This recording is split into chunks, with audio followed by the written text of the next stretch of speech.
it was going to be, that we'd be up and rolling by right now. I guess maybe I need the reggae music to get started in the morning too. So I think I spent 15 minutes hunting for my phone. I don't know what in the world, how I managed to lose that thing. Okay. Well, just a little bit about marketing research until Stephen gets here. Marketing research is really important, particularly in any kind of in healthcare, because you need to find out what it is that your target group is looking for. If you decide to do something with like a new, let's say you decide you want to add a new orthopedic wing to the hospital. Well, you need to research it first because that's a lot of money, a lot of time before to see if your target group actually really would use a new orthopedic wing. So research comes into every single thing you do in marketing, in healthcare, anything for that matter. If you want to find out why your emergency room is not functioning well, why the attendance is down, why, you're not pumping people through, then you need to do some research and figure out, who's your competition, what's going on outside the hospital that might be keeping your emergency room from operating at full capacity. So there's a number of ways that you'll have to use that marketing research. And I see that Stephen just joined us. I think I just let him in. Stephen, are you there?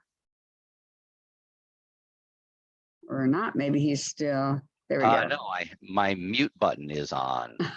Okay. Well, don't feel bad. Don't feel like the Lone Ranger. I couldn't sign in this morning because I couldn't find my telephone. Oh, details. I'm telling you something, the students probably thought I wasn't going to show up today or something. So anyway, okay, students, we've got Stephen Webster with us today. He's actually on the East Coast, so I want to thank him for joining us. It's 11 o'clock, I think, where he's at, but he won't be joining me tonight because he would be way past his bedtime at my 7 o'clock class. True enough. So y'all can feel lucky. Y'all get him in person. Y'all need to ask all the questions you need to ask, and then hopefully you'll be asking the ones in my evening class, the last two. So Stephen, I'm going to turn it over to you. All right. Do I have sharing rights? You can get them right now. All right. Okay, you should have them now. All right. Let's see. What do I have to do here? What am I going to do? Okay. All righty. Well, thank you very much, Professor Martinez. This is a twice a year thing that we do with you, with meeting with all your students, which is always good fun for me because it's great to actually get FaceTime with students. So what we're talking about are our healthcare scenarios. And in this particular case, it's these are healthcare scenarios around healthcare marketing. And hopefully you are seeing my screen. Are we good with that? Yeah. Now I'm muted. Yes, we can see you. Okay. Terrific. All right. So this is the beginning of the healthcare scenario. And what we do with the scenarios is it's a combination of scenes and information that makes a case study come to life for you as the students. We end up presenting you with 4 different scenarios of circumstances where you are going to need to be the you're going to have feet on the street, and you're going to have to come up with solutions and suggestions that will work for the particular institution. In this particular case, it's Bright Road Healthcare Systems. So this is the beginning of the scenario, and I'm just going to kind of walk you through how everything works and what you're going to be doing here. So we're going to continue here, and we're going to meet with Blake Hines. And she's going to talk to us here. And I just want to see, hopefully I can turn on my sound and we're going to hear what Blake has to say. Thank you for meeting with me. I know you're meeting with Amit, our marketing director, after this, but I wanted to give you an overview first before you dig in with him. I have an important marketing project that I'd like you to work on. We're looking at ways to expand our online marketing presence to reach a larger audience. So now you are presented with 3 different responses here. Depending on the question and the circumstance, it could be that there is a definitively right answer. It also could be that all of the answers are equally right, and all of them need to be dug into.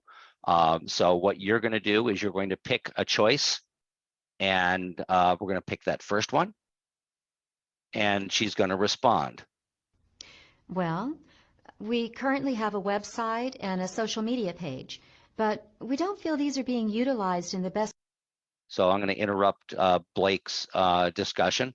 And so you work your way on down through the scenario by clicking on the various responses and providing your response to what the person that is on the screen is talking about. Now is probably a good time. We can click on the menu, and you can see the various pieces of the scenario. So the first one is meeting with the CEO, and that's scene 1. And then we've got scene 2, meeting with the marketing director. And I'm just going to kind of jump ahead to that particular scene. And we're going to see that we're going to be meeting with Meet Patel, the marketing director, and we're going to talk about what's going on there. And Hi, here is Amit. it's nice to meet you. I'm glad you'll be helping us. You don't need to listen to all the things that Amit has to say.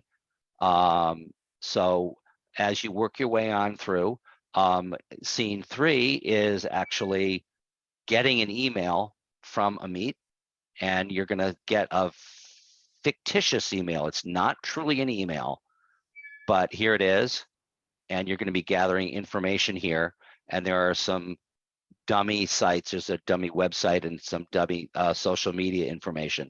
Again, that's going to be stuff that you're going to need to include as you work through the various pieces of the case study that you're going to be working on.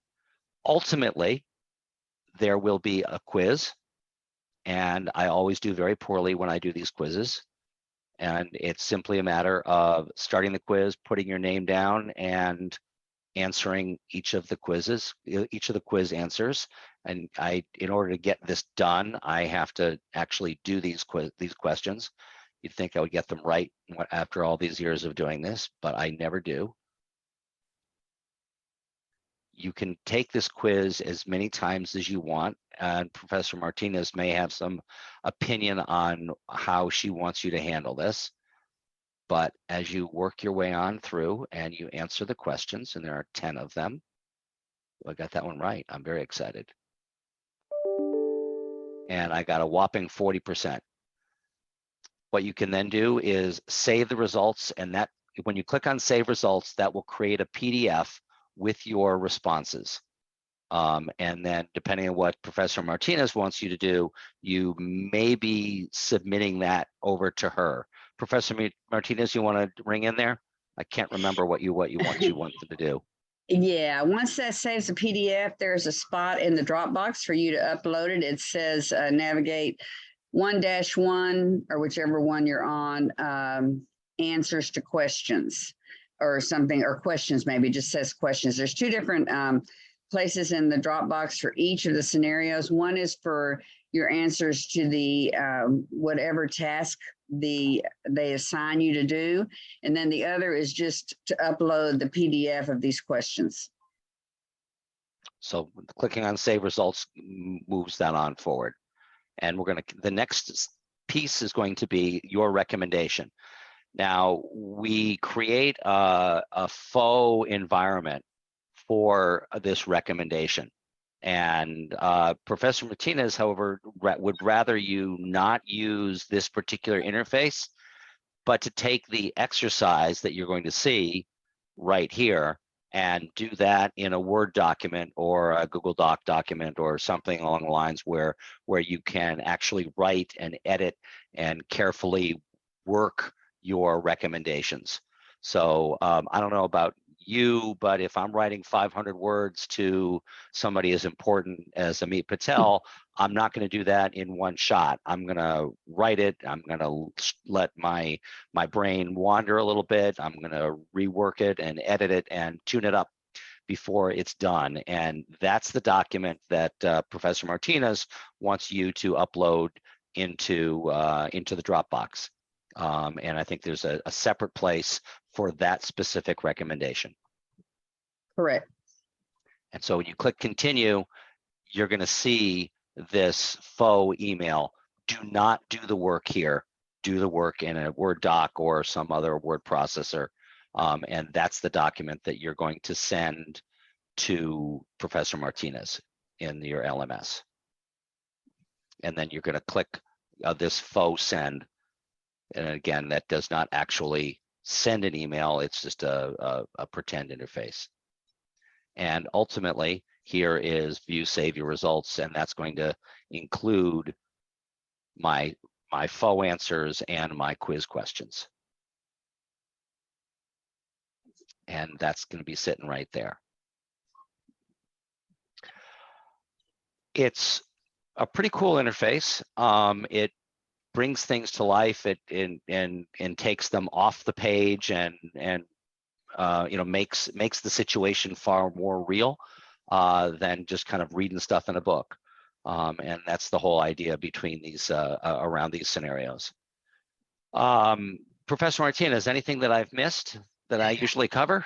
Yeah, can you tell them about how they can read it if they the transcripts available where Yes. they can, and about how they can save it if they can't watch the whole thing at one time? Yes, an excellent point. Okay, so here within the environment, you can go to menu and you can see the transcript. And that transcript is going to provide you with all the players that are in the program.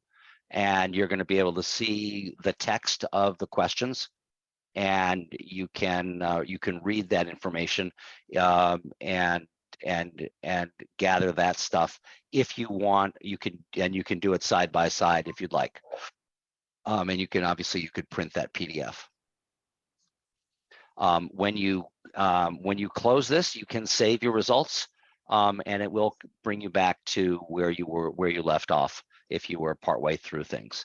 Although generally you can probably get through each scenario in one sitting, at least to the point where you are starting to work on your recommendations or whatever the key deliverable is.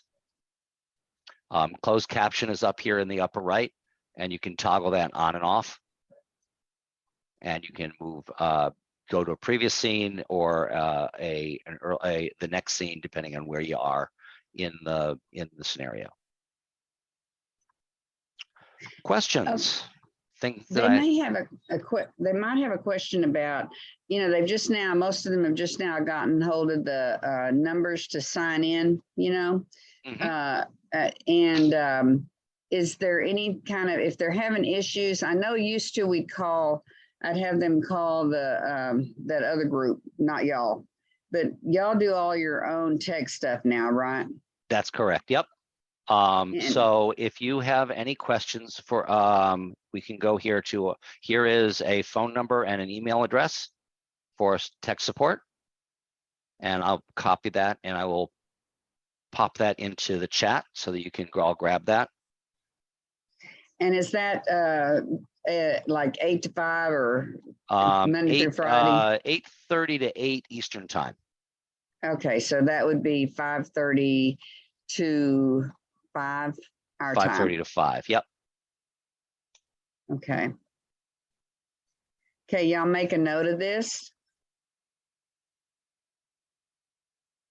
Okay, and do you know right off the hand, because I've had several questions in years gone by, like they get what they buy typically is your package combo with the ebook and the Navigate 2, and there's 2 different number sets. And, sometimes they end up getting different lengths of numbers, like 10 and 14 or whatever. Do you know, have any idea, or is it different from time to time? Which one belongs to Navigate? How many numbers typically signs you in? So there are going to be two pieces to the puzzle. There's going to be an access code that you purchase, and that is that's a numerical 10-digit number. And in addition to that, there is a course ID, which will put you into Professor Martinez's class. That is going to be a 6-character an alphanumeric code. Okay, And I don't use the course ID. you don't use the course so, ID? Okay. No, I just that's have a them click non-issue. through. Yeah. Okay, so you can launch the open enrollment course. You don't need to worry about a course ID. Right. But yes, but the access code is 10 digits, and it's a numerical code. And is that for the Navigate and the ebook? Yeah. Okay. And you're going to go here to redeem the code right up here. We're not Redeem seeing code. it. You're not seeing it. Okay. We're just that's seeing, not gonna all do we're it. seeing is the picture of the Navigate. Okay, that's obviously, then I need to change my share. My apologies. Let's do something a little different.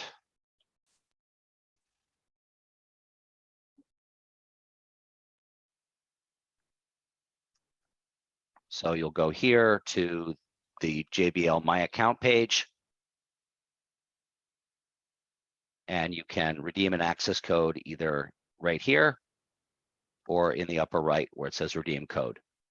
So you're going to click on redeem access code, agree to that, and then enter the access code. You can see all the ones that I've redeemed earlier. Not that they're going to do you any good because they're all redeemed. Okay. All Terrific. right, I guess. All right, students, do y'all have any questions? Have y'all tried it and had any trouble? Any questions that Stephen hadn't covered today? This is usually a pretty vocal group. I don't know what's going on. It's still early in the morning. I get it.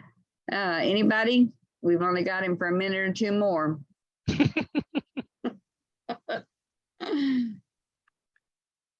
Let me see. I could start calling names, I guess, and see if y'all are awake. I think they'll. I think this bunch is not going to be shy. If they actually have questions, Can you, they'll ask them. excuse me, Oh. can you buy the code by itself, or you gotta buy the book as well to get the access code for Navigate 2?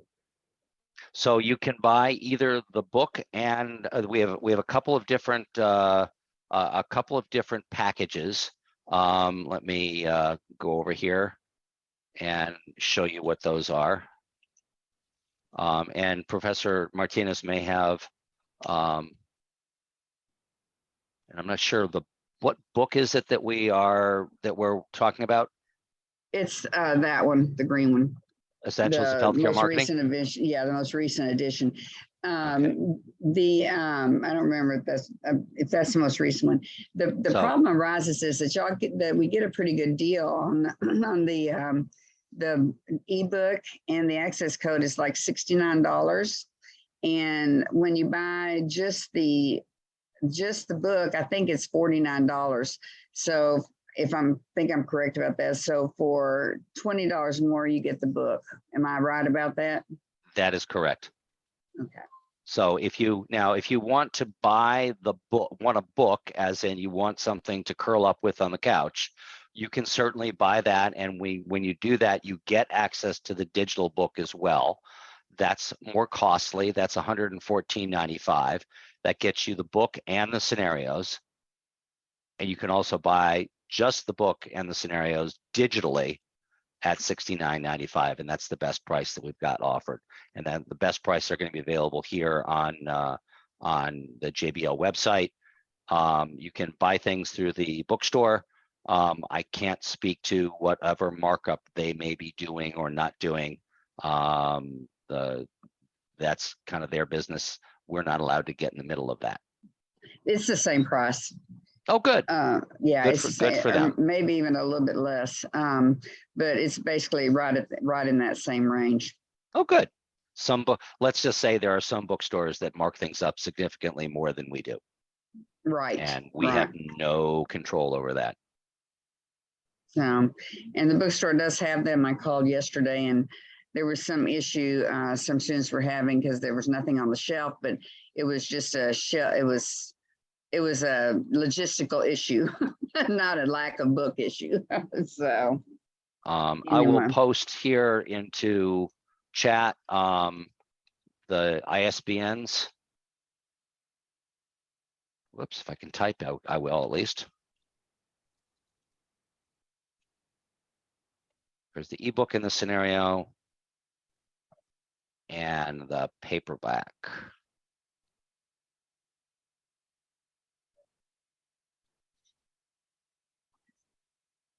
Okay, any other questions, students? Because he's the man to answer them. Because in most cases, I'll have to tell you, you're going to have to call the tech department because I don't know the ins and outs of it. I just know the end result. So any other questions? So once we redeem the access code, we would get access to the book and the navigation thing? That's correct. Okay. That's correct. You will see. Let me just pop over to my account. My account is going to be far more cluttered than yours will be, because I have all these other courses that I'm demoing. So there will be a listing for that particular title right here on your My Account page. Okay, thank you. Surely. Anybody else? Anybody had any issues? Everybody doing okay? This book is not in that like digital day one access, right? You have to go to the bookstore to buy this. That's correct. I did not put it into because of the scenarios could not be put in there. I didn't want to confuse the issue, so I did not put it in there. Perfect.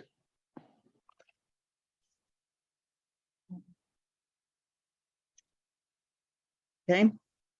Everybody Terrific. good? Well, I wish Okay. you all well. Have a great term, a great fall, and I'm sure if Professor Martinez's history is any example, you're going to enjoy this class tremendously. Thank you so much, Stephen, and I appreciate your coming and visiting with us, and I hope you have a great day. I know you're considerably cooler back there where you're at than we are Yes, here. we are. So. We've got the beginnings of fall in New England. It must be very nice because it's been like 105 degrees here in Long Beach. Ouch. Yeah, it's not good. People tell me, well, you're from Texas, you ought to be used to it. I said, oh, no. We have air conditioning in Texas. We're civilized. Too funny. So, okay. Well, thank you so much and have a great day. All right.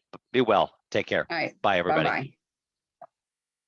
Bye-bye. Okay, guys. So that gives you the ins and outs of the of this program. That your first assignment is due this week, and on I think it's called Staying Relevant is the one that is up for this week. And remember, the things that I want to emphasize are, and you know that I pound on y'all about no PDF.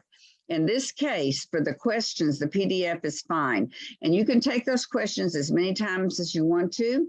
And they're not random, they stay the same. And then when you're finished, you can put, save it like he showed you as a PDF. Then you're going to upload it to the Dropbox under the Navigate 1-1 questions. Then for the your recommendations, that's going to be on a Word doc. It needs to be APA, not that you have to have references or anything, but it needs to be indented, double spaced, grammatically correct, and I think it said 350 or 400 to 500 words, and that gets uploaded to the Dropbox under 1-1 answers or recommendations. I can't remember exactly how I worded it. Okay, questions on any of that? That's the response email, correct? Correct. Yes. So I like creativity. There's a broad range of recommendations. There are a few that everyone should hit on. For instance, I'm not sure it's on this one or one of the other ones, but they're talking about the waiting room and privacy. and that there is no privacy to discuss bills and things like that. So that would definitely have to be among your answers. You can do it in paragraph form. You could also do like a short paragraph and bullet your recommendations. I don't have a problem with that either. So as long as you hit that word count. Any questions? Okay. Again, I apologize for getting kind of off on a rocky start today. I cannot believe I found my phone in the laundry room. I don't know how it got there. I guess I was hanging something up and just left it there. So typically I am on here by 7:30 in the morning. So I'm sure that y'all were wondering if it was going to happen or not. Okay, so what we're going to talk about today is market research. And I'm going to show you, give me 1 second to pull it up, a little short video on market research and the importance of it. So give me just a minute to pull that up.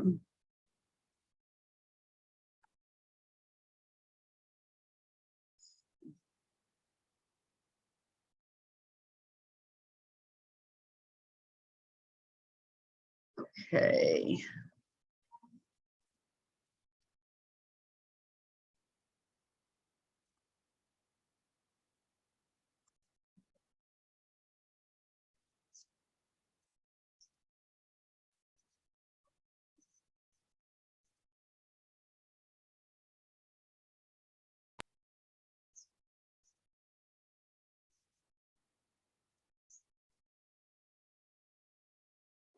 Accurate information is more than essential to market research.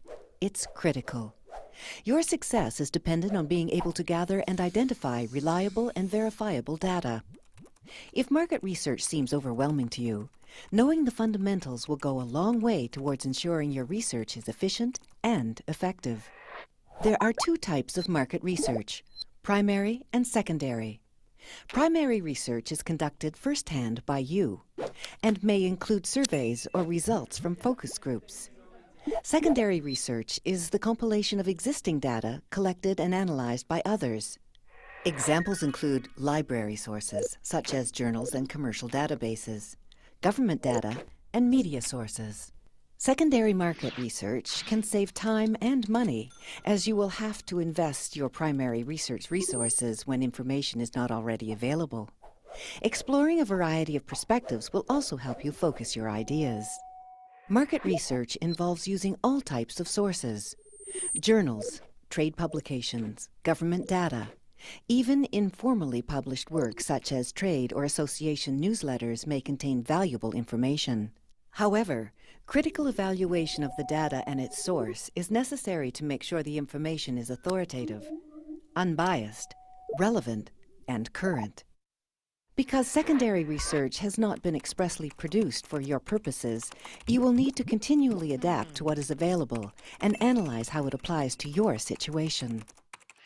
Search engines like Google are popular places to start because they are fast and free.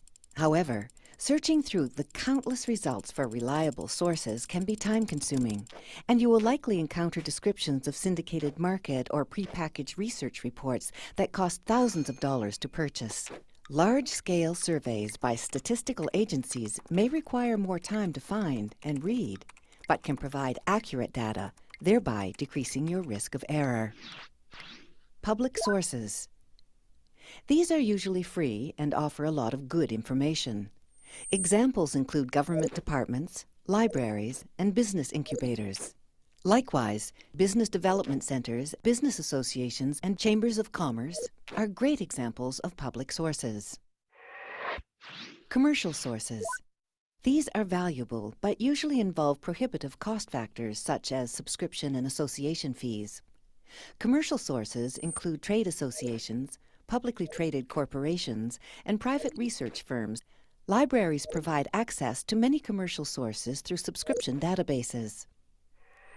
Academic sources. These are often overlooked.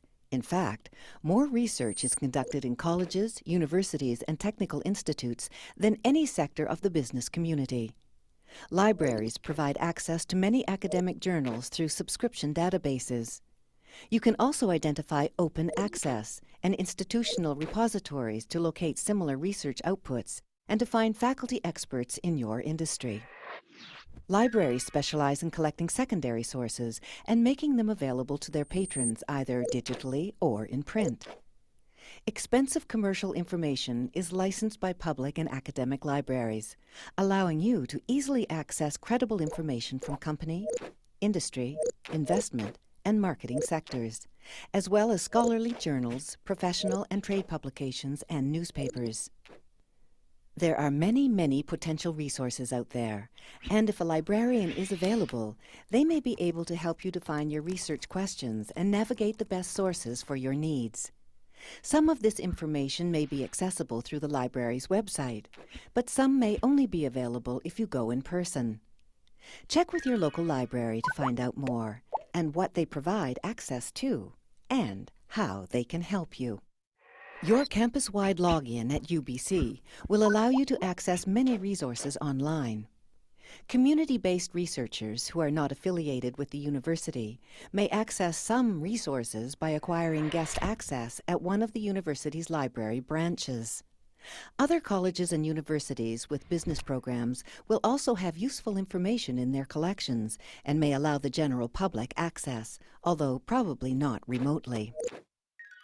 Conducting research on a regular basis will allow you to stay current with the dynamics of the economy and demography, from new regulations to technological breakthroughs.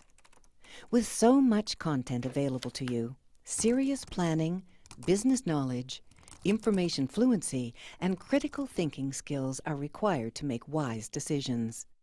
And now that you've dipped your toe into the fundamentals of market research, you're ready to take a deep breath and dive in.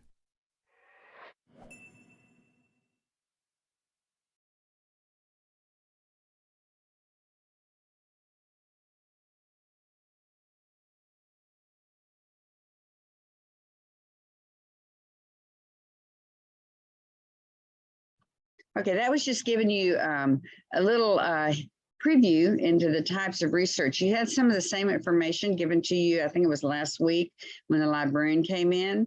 So we've got, now we're going to look at a little bit of the PowerPoint. I'm not going to, as you know, I don't like to read stuff to you, but I do want to hit some of the high points that I think are really important for you to remember. And this will stead you well, whether you're doing market research or whether you're doing research for a paper. All these things are really important to remember because this is what makes a quality paper, a publishable paper, basically. And hopefully all of you will get an opportunity at some point throughout maybe through your college career or throughout, your career to publish a paper in a journal. Some of you will be mentored by professors in some of your classes, and you may get to co-publish with some of the professors. So you need to be aware of all these important pieces of the puzzle. Okay, so let me see. Yeah, this is it. Let me share this screen with you. Maybe. Let's see.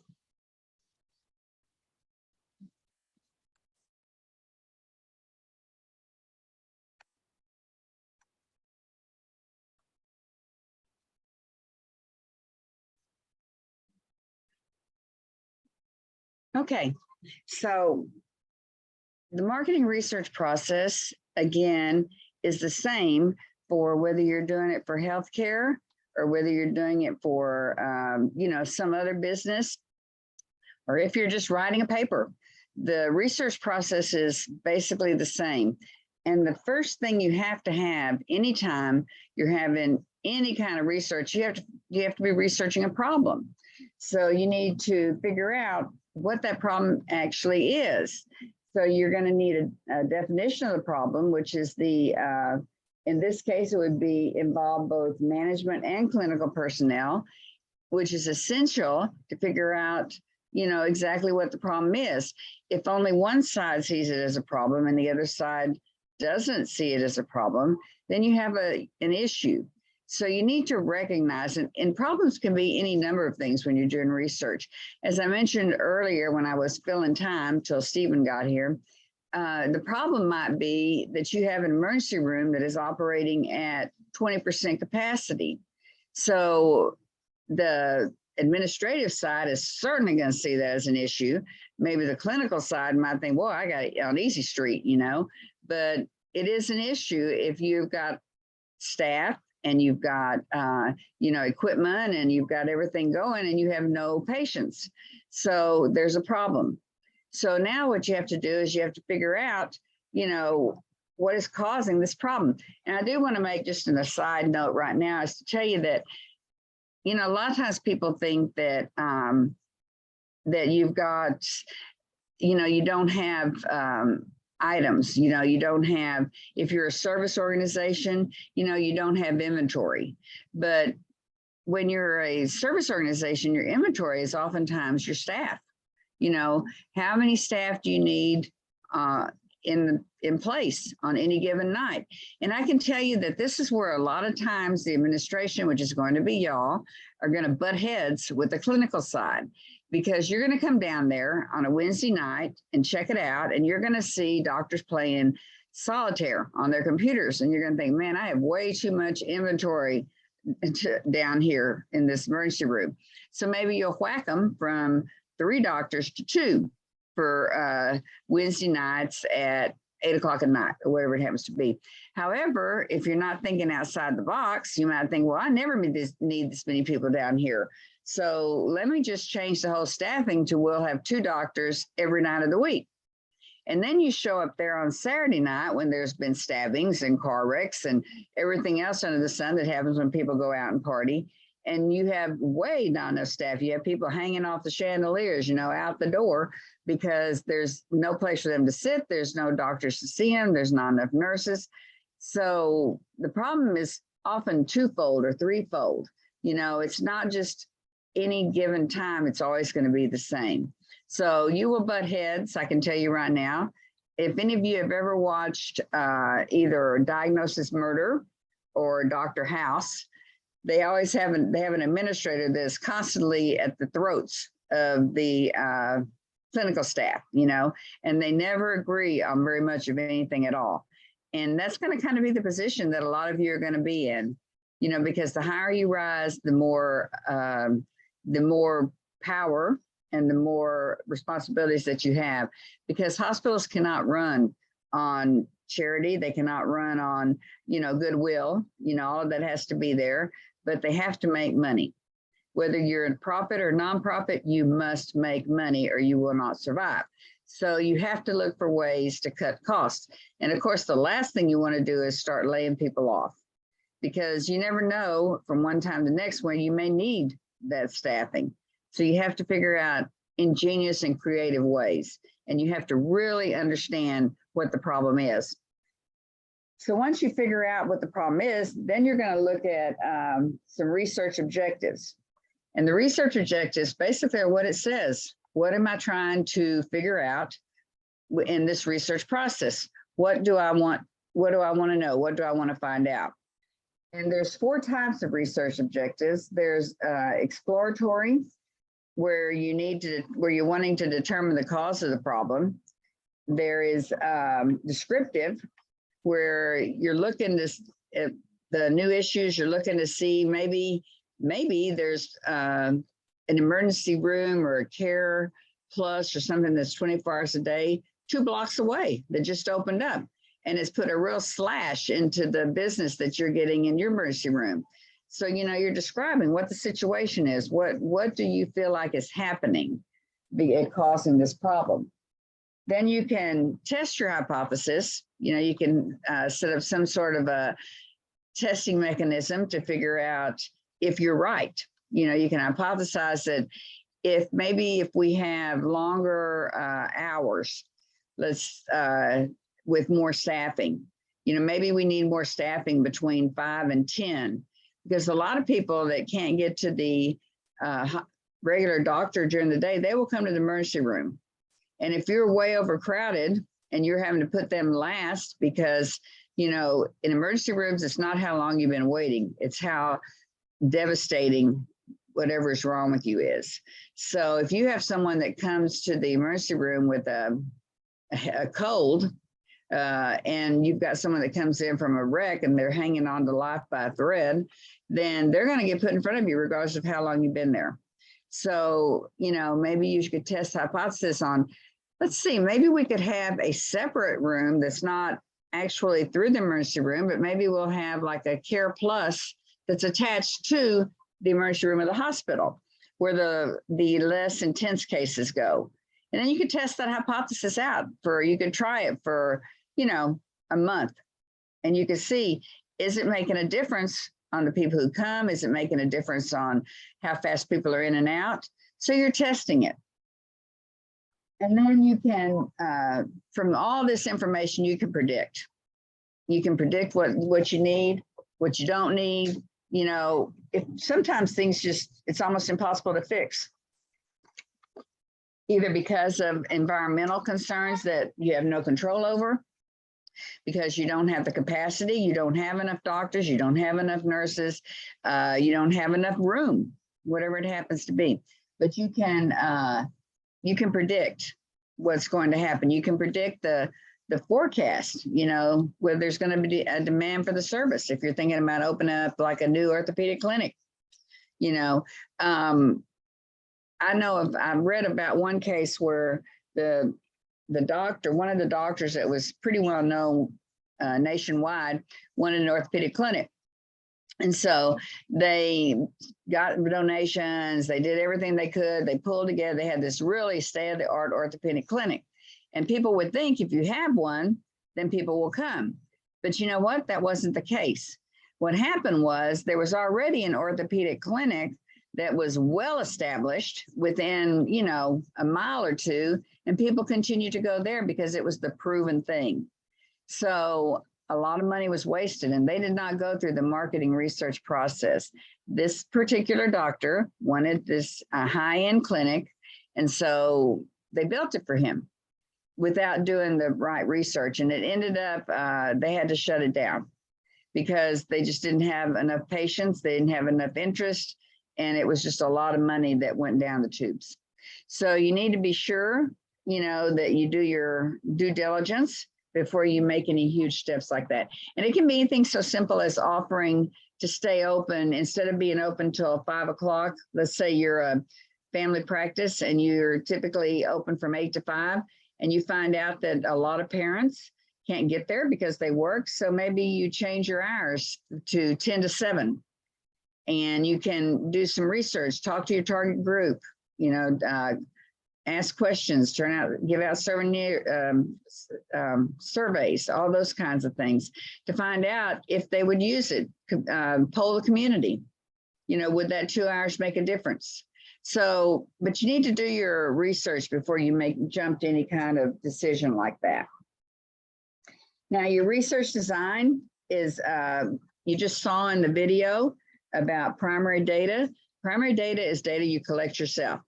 Typically, people like to see primary data. However, primary data is very time consuming and very costly. And there's 2 types of primary data. And I know all of you remember this, and 99% of y'all have taken statistics, and you should remember qualitative and quantitative.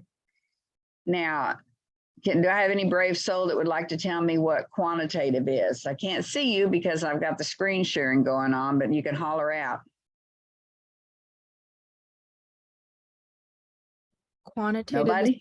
Oh, go ahead. Good. Go ahead. It's usually the amount or the frequency of the data, whereas qualitative is the description. So like sex, gender, race. If you're looking at college students, it's kind of like what major they are, what year they're in, things like that.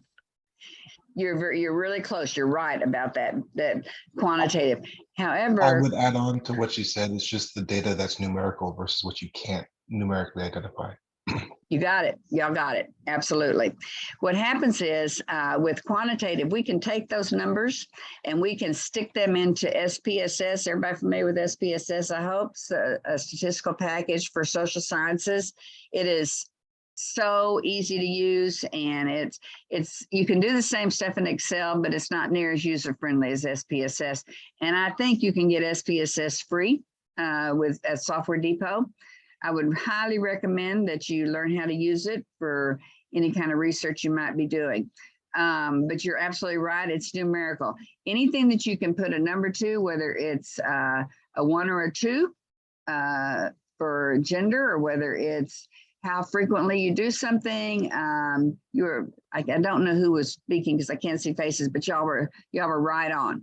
Qualitative, on the other hand, is extremely costly and much more lengthy. You have to go out and interview people, and it's not near as easy to put into. There are programs like NVivo that you can feed your interviews into, and or your papers or whatever it happens to be, and they will find strands that are commonalities. Let's say you interview, I had to do this when I ran a program for the University of Houston, where we were putting English as a second language teachers. We got a grant to pay for them to get a master's in educational administration. So, and then they were placed in schools throughout the Houston School District as principals, vice principals, curriculum coordinators, those kinds of things. And I had to go out and interview successful principals, mostly successful principals, minority successful principals, because the grant was to put minority individuals into positions where parents would feel more comfortable coming to speak to them. And that being the case, the Houston School District has I think it's a high percentage, it's over 50% Hispanic, and then there's a very high percent of Vietnamese. So and the parents oftentimes from these particular areas don't feel comfortable going to the school, but the thought behind the grant was that if we could put people into positions like principals where they would feel more comfortable speaking to someone from their community, from their culture. It was very successful. But what I had to do was interview these principals, and then I had to take all the interviews, all the notes from the interviews, and feed them into this program called NVivo. And then NVivo would look at the 3 or 4 or 5, whatever it was, and look for commonalities. And I'm really not even sure how that program can do it, but they do it. And then it comes up with things that are very common among all of them. And from that, you can decipher that these are things that make a successful principal from these commonalities that were in all the interviews. Now, I can tell you from experience that when I was at the University of Houston in that department, I was a statistician on all the PhD dissertations. And when they would bring one to me that was qualitative, I would want to cry, because those dissertations were like 800 pages long, because you have to just say everything, and you have to be very careful that that you're not biased. And I just can't even tell you how much reading it is. A quantitative dissertation on the other hand, is like 150 to 200 pages, because everything gets fed into a SPSS or some other statistical analysis package, and then you just analyze what it spits out to you. So it takes, 25% of what a qualitative one is. Now, the other side of the coin is that you get much richer data when you use qualitative, because you're asking a question, and then you're able to speak back to them and say, why? Why do you believe this? Instead of just having numbers that tell you the way it is, but you don't know why. To that end, a lot of researchers now are doing mixed methods. And they're doing the quantitative, and then they're going back in and doing the qualitative so that they can dig deeper into the information. Okay, so your data collection there's all different kinds. There's observational, there's experimental, telephones, personal interviews, focus groups, mail surveys. My math is really dry. Hang on one second. And in today's world, the surveys don't have to be on paper and pencil. There's things like SurveyMonkey that you can get a list of emails and you send it out to them, and you hope that you get a pretty good response rate. Some people ignore them. Some people think they're spam, but you need to word it in such a way that people will realize you're doing this for a research project, and that their information is not going to be used anywhere other than this project's completely anonymous, all that kind of information that allows you to use the SurveyMonkey. Inexpensive, then much more expensive than what it used to be. Used to, you would have to mail surveys out.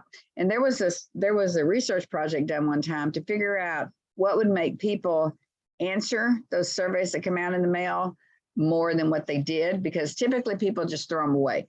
And, you know, especially if they're over about 2 pages. I can tell you, even when I get surveys, and I'm pretty good about answering, when I get surveys, if they say, oh, it's just 4 questions, and I answer those 4 questions, and then it says, please continue, I just stop, you know, because people don't have time to answer a ton of questions. You need to figure out what your questions are and just have a few of them, the ones you really want to know, and you're much more likely to get people to answer. But what this research project figured out was that not only do you have to not have it be as long, but if you give them something, even if it's just a penny, you know, like they used to send surveys out with a copper penny glued to the survey. And what they found was that people felt guilty about keeping that penny and not doing the research. Of course, in today's world, you know, they come out with like a dollar bill attached to it. And maybe the culture and the world is changing some. I don't know if that's still as successful, but 20 years ago, just putting anything in there encouraged people to answer it, even if it was just a penny. Okay, and then after you've done your data collection, and we already saw in the video about the data collection, you can be primary or secondary. Secondary data, we didn't see a video about that, but secondary data is you're using data that was collected by somebody else. And that would be, and there's lots of data out there that's been collected by big organizations. For instance, can anybody tell me one of the biggest sources, a huge source of data that is available to everybody for free? That everybody, it involves most of the United States. Google. Google, that's a good one, absolutely. What about a survey that involves most of the United States? The census. You got it, the census, absolutely. The census has got, you just wouldn't believe the information that's in the census, to the point that when I was at the University of Houston, they sent me to Washington, D.C. for a week to learn how to use the data in the census, because it's not just, you know, you can go in there, at least at that time, you couldn't go in there and just say, oh, I want to know how many people live in Riverside. You know, you had to know the tools that they used, and that was like a week-long training. But they have so much information that can be used in research, it's unbelievable. There are companies that will collect that data for you, that you pay to do that. And, you know, they're getting the data free, but they're doing the work for you. If you tell them you want data on how many people were admitted to the downtown LA hospitals on New Year's Eve for overdose or something like that, they can get all this kinds of information you wouldn't believe from some of these data sets. Not necessarily the census data, but other data sets. And these companies will do that work for you, but they are not free. They're getting the data free, but they're not free. So it depends on how much of a budget that you have, whether you have to scrap it through yourself or whether you can hire somebody to do it for you, to get the data for you. There's some software. I'm going to see if I can get hold of that guy, see if he can present to y'all. It's called SpeedTrack, and they have a contract with California, and they have all the data from the hospitals, and they've got it put into a data set where you can, when he speaks to classes, what he does is he says, ask me what you want to know about anything having to do with data and the California health system. And so the students would say, okay, again, the type of question like, how many people were admitted to St. Joseph Hospital for overdose on December 31st, 2022. And he will pop that in there, and in a millisecond, he can tell you not only St. Joseph Hospital, but all the other hospitals in the surrounding areas. And then he can zero in on where those people were from. you know, because he also has the demographic data. So there are data banks out there that are just unbelievable. And they do cost money, you know, but sometimes you might be lucky enough to work for, like for a hospital that has a contract with SpeedTrack or some of the others like that. So anyway, that is considered secondary data because you didn't collect it yourself. Census Bureau is secondary data. Anything you get from the library, secondary data. Very powerful. Secondary data is very powerful. You don't have to collect the data yourself. You know, you can use what's already out there. There's some cases where you may be researching a problem in a particular place that you will have to collect the data yourself, but a lot of times you can use what's already out there and generalize it. Okay, we've already kind of gone through this without me giving it to you again, the primary data and the secondary data they talked about in the video. And then this is just showing, this chart comes from the book, and it just shows you the different ways you can use secondary and primary data, where it comes from, how you can use it once you have it. And then I talked about this a little bit, observational. That's when you just go in and you observe.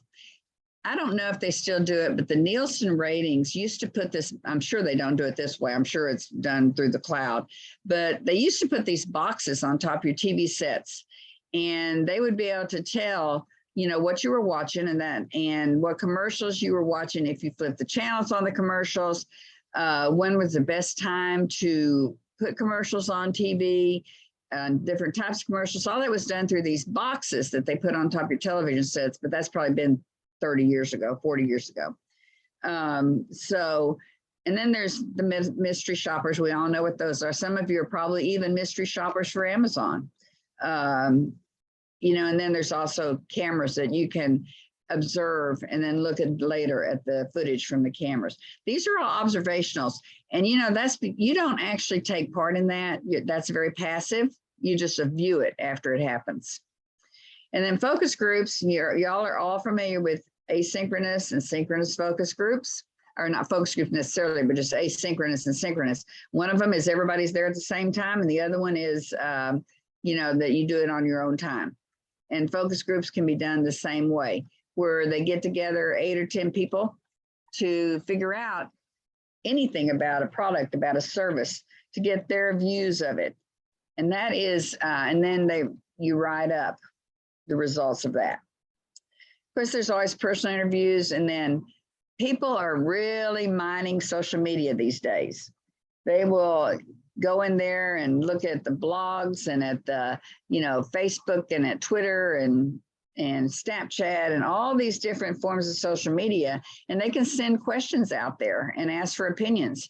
I don't know how valid a lot of those opinions are, but they will give you opinions of the people who are using that particular blog or that particular social media. So a lot of things are being used nowadays that we didn't have 20 years ago.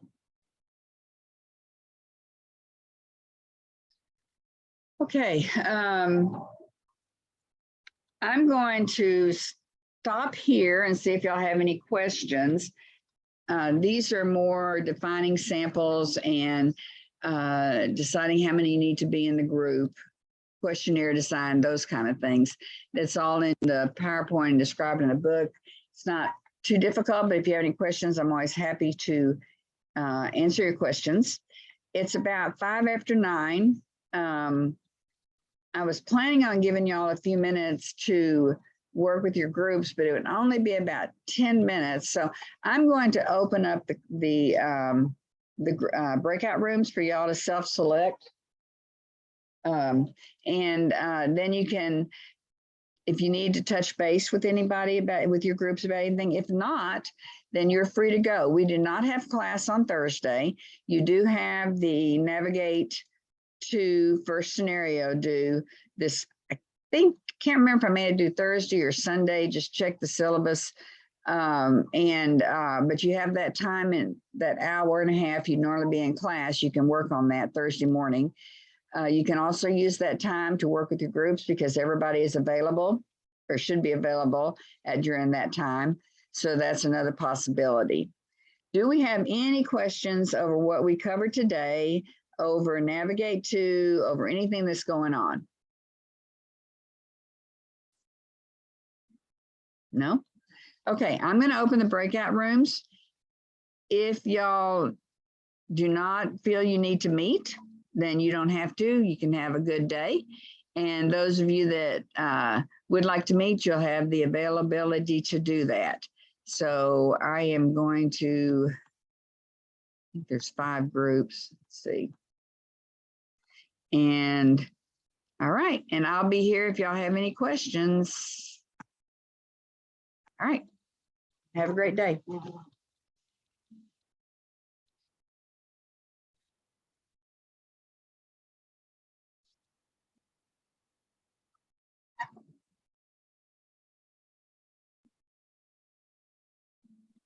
Professor, just a quick recap, just a question.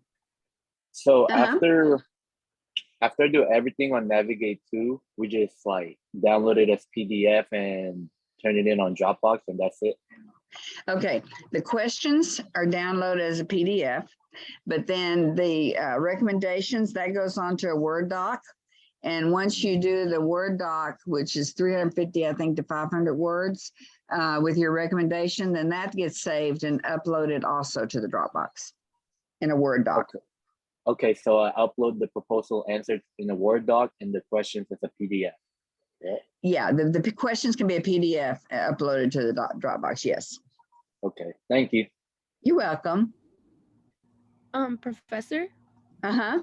For some reason, the breakout rooms are not appearing for me. Are you on a telephone or something? No, I'm on my computer. Huh, well, that's weird. All right, let me find you. What room do you, what number are you? 5. Okay, I will send you there. Okay, thank you. You're welcome.